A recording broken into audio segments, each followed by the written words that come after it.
సడన్గా విశ్లేషకుల గురించి ఏదో మాట్లాడుతుంటే ఆయనకు సంబంధించిన ఒక కులం ఒక లెటర్ హెడ్లుగా అయితే చూశాను నేను, నా దగ్గర పంపించారు. అసలు ఇలా ఇబ్బంది పడుతున్నారంటే నేను చెప్పాను, ఇందులో కులం ఎక్కడుందన్నాను, ప్రాంతం ఎక్కడుంది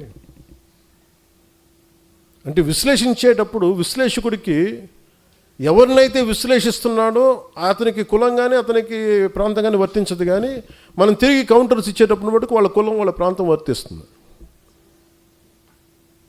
అంటే అమిత్ షా గారిని మనం ఏదైనా అనేసేయచ్చు, పవన్ కళ్యాణ్ ఏదైనా అనేసేయచ్చు, వాళ్ళు మటుకు మనం ఏదైనా అంటే మటుకు నేను నా కులం నా ప్రాంతం మటుకు అలా ఎలా కుదురుద్ది?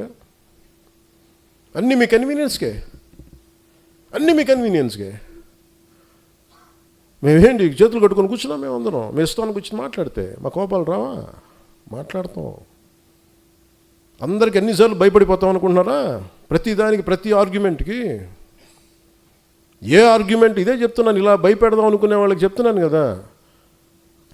వైఎస్ రాజశేఖర రెడ్డి గారు బతికున్నప్పుడు ముఖ్యమంత్రిగా ఉన్నప్పుడు తిరిగి ఆయన రెండోసారి ముఖ్యమంత్రి ఉన్నప్పుడు అక్కడే ఉన్నాం, ఎక్కడ పారిపోవాలి అక్కడే ఉన్నాం. అంత తెగించున్నాను పాలిటిక్స్లో, గుర్తుపెట్టుకోండి.